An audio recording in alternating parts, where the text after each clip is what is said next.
नमस्कार दोस्तों, RRB NTPC PYQ series में आपका स्वागत है। आज है 7/1/2021 का प्रश्न है। ठीक है, सारा महत्वपूर्ण प्रश्न है और इससे रिलेटेड जो अभी करंट का कुछ प्रश्न आने का संभावना वे सभी यहाँ पे किया गया है। ठीक है, तो चलिए, सी प्लेन सेवा का प्रचालन करने वाला पहला प्रायद्वीप कौन सा है? ठीक है, नील प्रायद्वीप, ठीक, माजुली द्वीप, अंडमान और निकोबार प्रायद्वीप। तो इसका सही आंसर हो जाएगा डी नंबर, अंडमान और निकोबार प्रायद्वीप। कब यहाँ पे शुरू किया गया था? तो इस योजना का जो प्रारंभ किया गया था 2010 में किया था। ठीक है, और यहाँ पहला बार जो शुरुआत किया गया था 2011 में यहाँ पे सी प्लेन चलना शुरू हो गया था। ठीक है, अब इस योजना का नाम क्या था? तो जल हंस। क्या नाम था? जल हंस। अब देख रहे हो, जल हंस ये था। और इसमें देख रहे हो, ये सी प्लेन है, इसका भी नाम था। जो पहला सी प्लेन चला था उसका नाम था सेसना, सेसना 208। ठीक है, इसे आप ध्यान में रखिएगा, जो अंडमान निकोबार द्वीप समूह में चला था। अच्छा, इसका उद्घाटन किसके द्वारा गया था? जो नहीं आने के ज्यादा चांसेस है, उस समय के तत्कालिक नागरिक उड्डयन मंत्री जो था प्रफुल्ल पटेल, उनके द्वारा किया गया था। ठीक है, नहीं आने का चांसेस है। और किसके किसके बीच में? पोर्ट ब्लेयर से लेकर के हैवलॉक द्वीप। अब हैवलॉक द्वीप का अब नाम बदल के स्वराज द्वीप कर दिया गया है। ठीक है, ये भी ध्यान में रखना। अब जो आने का जो आपका चांसेस है उसको हम यहाँ पे लिख रहे हैं कि अभी ये योजना फिर कहाँ शुरुआत किया गया था? तो अक्टूबर 2020 में ये योजना को आपका अहमदाबाद के, कहाँ पे? अहमदाबाद के केवड़िया में शुरू किया गया था। कहाँ पे? केवड़िया में। ठीक है, और किसके किसके बीच में? साबरमती रिवर फ्रंट से और स्टेच्यू ऑफ यूनिटी के बीच में शुरू किया गया था। यहां से जो प्रश्न आ सकता है कि पहली मुख्य भूमि सी प्लेन सेवा कहां शुरू की गई थी? तो केवड़िया, गुजरात में। ठीक है, मुख्य भूमि में,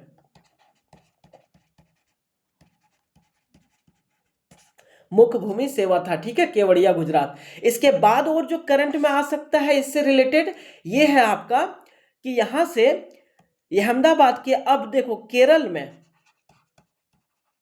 भारत सरकार द्वारा केरल में उड़ान योजना के तहत, उड़ान योजना के तहत 48, कितना? 48 सी प्लेन रूट का तैयार करने का मंजूरी दे दिया। कितना? 48। कहां पे? केरल में। तो आपको तीनों का ध्यान में रखना। तो चलो एगो हम छोटा सा ट्रिक बता देते हैं। एक हंस जल पर बैठी है, एक हंस जल पर बैठी है और बोल रही है क्या मैं पहले अंडमान जाऊं, घूमूंगी। कहां पे घूमूंगी? अंडमान। ठीक है, यहां के बाद हम क्या करें? मोदी जी का गुजरात जाऊंगी, गुजरात चली गई। यहाँ के बाद गुजरात जाने के बाद अब क्या बोल रही? मुझे नारियल पानी पीना है, तो इसके लिए उड़ान भरूंगी। उड़ान भर करके कहाँ पे जाऊंगी? केरल जाऊंगी। ठीक है, केरल में 48, कितना? 48 नारियल पानी आनी। यहाँ पे 48 ऐसे जगह चुना गया जहां पे सी प्लेन सेवा शुरू किया जाएगा। ठीक है, इतना आपको ध्यान में रखना है। आगे का अगर हम देखें तो है पाखल वन्यजीव अभ्यारण्य। कहाँ है पाखल वन्यजीव अभ्यारण्य? तो सबसे पहले चंदोली, ये चंदोली आपका यूपी में पड़ता है। ठीक है, और यूपी में ये जो है चंद्रप्रभा अभ्यारण्य है। इस चंद्रप्रभा है। सिवनी, ये आपका एमपी में पड़ता है। और यहाँ पे क्या है आपका? पेंच राष्ट्रीय उद्यान, पेंच राष्ट्रीय उद्यान। वारंगल, वारंगल में आपका पाखल वन्यजीव अभ्यारण्य है। ठीक है, ये कहाँ पे? आपका तमिलनाडु, तेलंगाना में। ठीक है, और लखीमपुर, इसका पूरा नाम है लखीमपुर खीरी, ये भी आपका यूपी में है। कहाँ पे है? यूपी में। यहाँ पे आपका दुधवा, दुधवा राष्ट्रीय उद्यान है। ठीक है, ये चीज आपको ध्यान में रखना है। क्या हो गया भाई?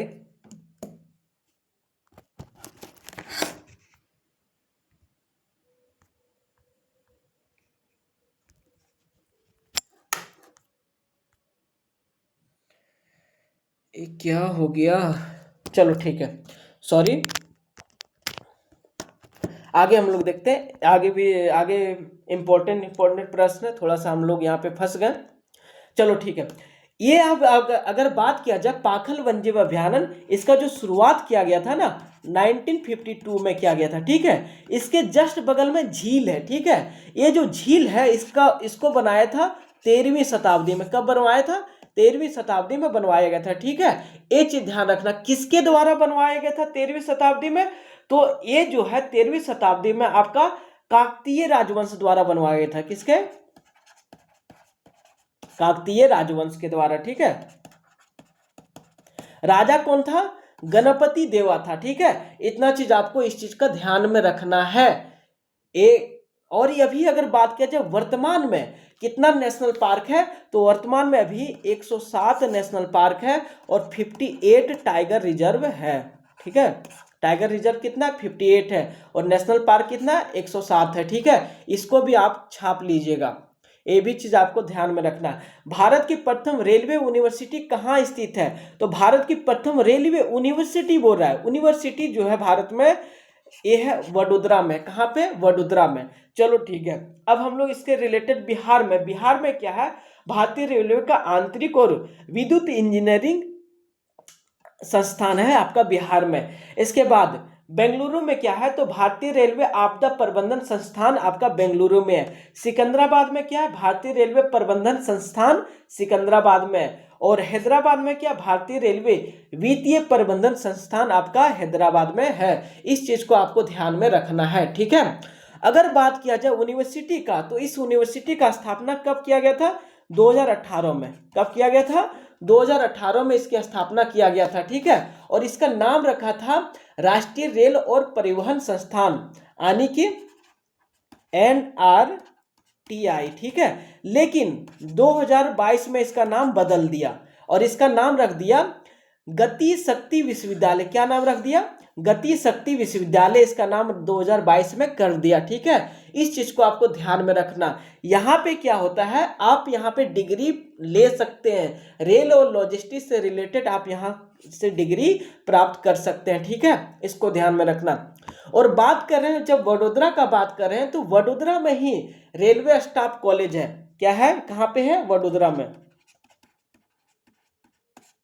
Railway staff college. अब इससे क्या है, रेलवे स्टाफ कॉलेज कब बना था सबसे पहले? तो देखो, रेलवे स्टाफ कॉलेज सबसे पहले 1930 में बना था, लेकिन ये वडोदरा में देहरादून में बना था।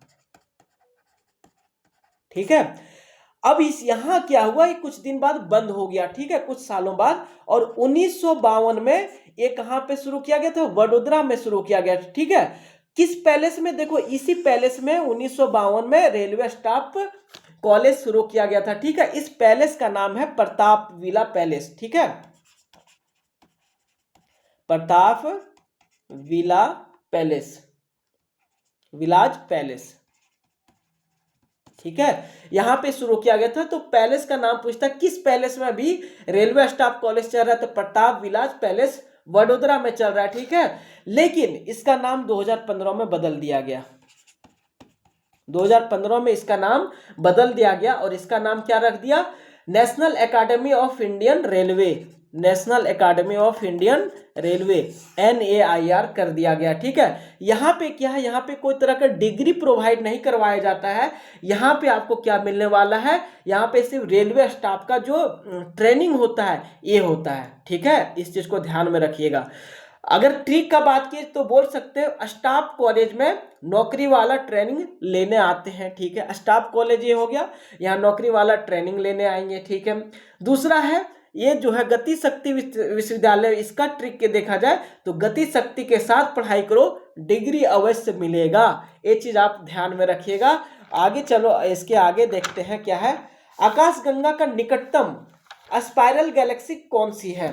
तो आकाशगंगा का निकटतम, सबसे पहले हम लोग देख लेते हैं स्पाइरल गैलेक्सी किसको कहते हैं। तो देख रहे हो, ये जो आपका घुमा हुआ दिख रहा है, ये जो दिख रहा है घुमा हुआ, और इसमें क्या है, अगर किसी आकाशगंगा का आकाश घुमा हुआ है, चक्कर जैसा हो, और उसमें घुमावदार भुजाएं दिखाई दे, तो उसे स्पाइरल कहते हैं। घुमावदार भुजाएं दिखाई दे रहा है तो उसका स्पाइरल कहते हैं, घुमा हुआ। ठीक है, अब ये जो घुमा हुआ, इसमें यहाँ क्या है, छोटा छोटा इसमें है क्या?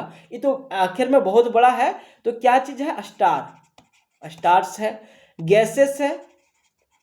ठीक है, चाहे यहाँ पे डस्ट बोल सकते हो, ये सारा यहाँ पे प्रेजेंट है। ठीक है, स्टार्स, गैसेस और डस्ट, ये सारा प्रेजेंट है। ठीक है, अब यहाँ पे है आकाशगंगा का निकटतम स्पाइरल गैलेक्सी कौन है? तो आपका सही आंसर हो जाएगा बी, एंड्रोमेडा गैलेक्सी। ठीक है, ये चीज को आपको ध्यान में रखना है।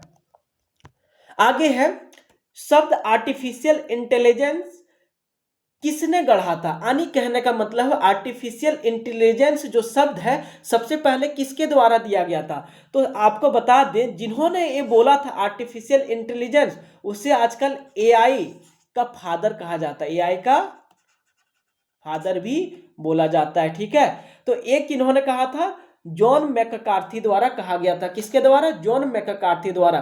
कब कहा था? तो 1956 में 56 में क्या था? डार्क माउथ कॉन्फ्रेंस हुआ था। क्या हुआ था? डार्ट माउथ कॉन्फ्रेंस हुआ था। ठीक है, यही कॉन्फ्रेंस में इन्होंने सबसे पहले आर्टिफिशियल इंटेलिजेंस का बात कहा था, और वहीं से शुरू हो गया कि चलो आर्टिफिशियल का जो शुरुआत हुआ आर्टिफिशियल इंटेलिजेंस का यहीं से माना जाता है। इसीलिए जॉन मैककार्थी को एआई का फादर भी बोला जाता है। ठीक है, इस चीज का आपको ध्यान में रखना है। ठीक है, आगे है, निम्नलिखित में से कौन राष्ट्रीय कांग्रेस के चरमपंथी नेता नहीं थे? यानी चरमपंथी नेता।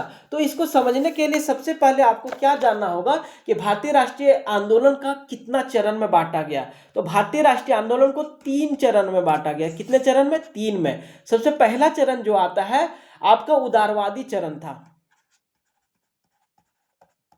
उदारवादी चरण, ये जो उदारवादी चरण है आपका 1885 से लेकर के 1905 तक था। ठीक है, उदारवादी चरण। दूसरा जो चरण आता है आपका वो क्या हो जाएगा? उग्रवादी। उदारवादी के बाद क्या हो गया? उग्रवादी। उग्रवादी चरण एक कब से कब है? 1905 से लेकर के 1919 के बीच ये उग्रवादी चरण का समय माना जाता है। ठीक है, अब ये सब क्या है डिफरेंट, हम लोग एक एक करके देखते हैं। ठीक है, अगर बात किया जाए उदारवादी चरण, तो उदारवादी चरण में क्या होता था? 1885 से 1905 के बीच में ऐसे कांग्रेस में ऐसे नेता थे, ऐसे बड़े बड़े नेता थे, उनका मानना था कि ब्रिटिश के साथ कैसा रहना? ब्रिटिश के साथ पोलाइटली राइट मांगना है। ठीक है, एकदम बढ़िया ढंग से मांगना है। अगर एक कुछ वर्डों में कहा जाए तो ब्रिटिश से क्या करता था? रिक्वेस्ट करता था, पेशेंस रखता था ब्रिटिश का जवाब आने का। फिर क्या करता था? अगर जवाब गलत आ गया तो उसके सामने प्रे भी करता था। तो हम लोग 3 चीज कर सकते। ठीक है, आर यानी रिक्वेस्ट, फिर पी पेशेंस, ठीक है, फिर पी, ठीक है, प्रेयर। ये 3 चीज करते थे उदारवादी नेता। ठीक है, यानी बोल सकते सर प्लीज सुधार कर दीजिए, कुछ हुआ सर प्लीज सुधार कर दीजिए, इस टाइप के नेता थे। ठीक है, तो इसका जो प्रमुख नेता था कौन था? दादा भाई नौरोजी। ठीक है, और सुरेंद्र नाथ बनर्जी, और आगे बोला जाए तो गोपाल कृष्ण गोखले, महादेव गोविंद रानाडे, बदरुद्दीन तेबजी, ये सारे प्रमुख नेता थे। तो चलो इसका याद कैसे रखें, क्योंकि अगर प्रश्न फिर से पूछ दिया जाए तो कैसे आप याद रख पाओगी कौन सा कैसा नेता था? तो देखो यहां पे आपको याद रखना है ट्रिक के साथ। नारो सुरेंद्र, फिर आनंद गोपाल गोविंद तय, फिर आनंद गोपाल गोविंद तय। ठीक है, ना से हो गया दादा भाई नौरोजी, रो से हो गया रमेश चंद्र दत्त, सुरेंद्र से हो गया सुरेंद्र नाथ बनर्जी, जो कि हमारा आंसर भी यहाँ पे होने वाला है। कौन थे? तो चरमपंथी नेता कौन नहीं थे? सुरेंद्र नाथ बनर्जी। ये आईसीएस भी निकाले थे, जो उसमें सिविल सर्विस होता था, ये भी निकाले थे। ठीक है, इनको कहा जाता था, सुरेंद्र नाथ बनर्जी को बिना ताज का बादशाह क्यों कहा जाता था? तो इसके पीछे था कि ये जो साहब थे सफल आईसीएस में सफलता प्राप्त कर सिलहट के सहायक मजिस्ट्रेट बनाया गया, लेकिन नस्लीय भेदभाव के आधार पर बर्खास्त कर दिया गया। ठीक है, तो इसको बोलने लगा था सभी लोग बिना ताज का बादशाह।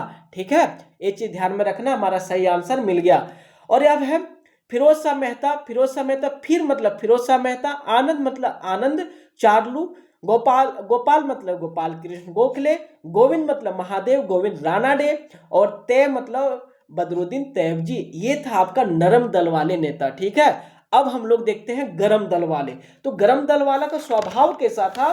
तो इसका स्वभाव था रिक्वेस्ट तो करना ही नहीं है, डायरेक्ट प्रोटेस्ट करना है, स्वदेशी अपनाओ एक इसका नारा था, ब्रिटिश का बहिष्कार करो, स्वराज अभी चाहिए, अपनी नहीं स्वराज अभी चाहिए, ऐसे नारा था। तो हम लोग बोल सकते हो ये सारा क्या था? बॉस। बॉस का मतलब क्या था? ये बाइकआउट करता था,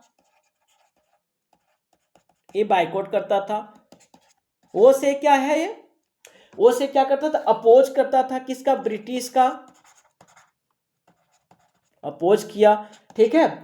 एस में स्वदेशी अपनाने के लिए बोलता था।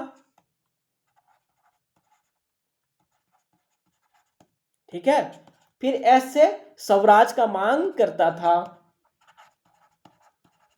ठीक है, ये इसकी मांग था। ये क्या था? गरम दल वाले।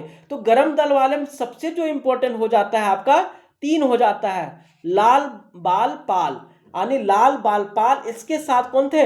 सावरकर का कमाल, लाल बाल पाल, सावरकर का कमाल। आपको एक ट्रिक हम बता रहे हैं, ठीक है, कैसे याद रखना, ये लिख लो आप फिर स्क्रीनशॉट ले लो। लाल बाल पाल, सावरकर का कमाल, खुदीराम की घोषणा, अश्विनी कुमार तैयार। अश्विनी तैयार, कुमार हटा दो यहां से, कोई इसमें जरूरत नहीं है। तो ला से लाला लाजपत राय हो गया, बा से बाल गंगाधर तिलक हो गया, पाल से विपिन चंद्र पाल। ये तो तीनों आपका प्रमुख थे ही गरम दल के। ठीक है। अब इसके साथ थे सावरकर, विनायक दामोदर सावरकर भी थे। ठीक है। खुदीराम बोस थे। घोषणा, देखो अरविंद घोष को घोषणा से बोला गया। ठीक है।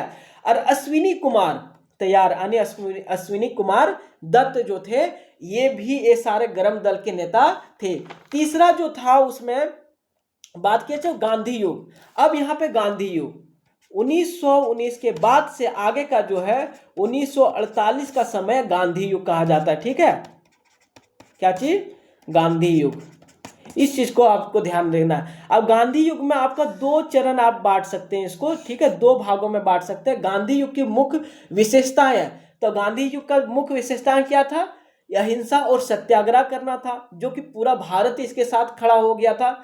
जन आंदोलन के जरिए स्वतंत्रता की लड़ाई करना था, पूरा एकदम। आप सारे आंदोलन इसका देख लिए, जन आंदोलन था। ठीक है, लगभग। स्वदेशी चरखा खादी का प्रचार करते थे। सामाजिक सुधार यानी सामाजिक सुधार का ये बातें करते थे। ठीक है। छुआछूत का विरोध करते थे, ग्राम स्वराज की बातें करते थे। ठीक है, ग्राम पंचायत की बातें करते थे। ये गांधी युग का शुरुआत से शुरू हो गया था ये सारी चीजें।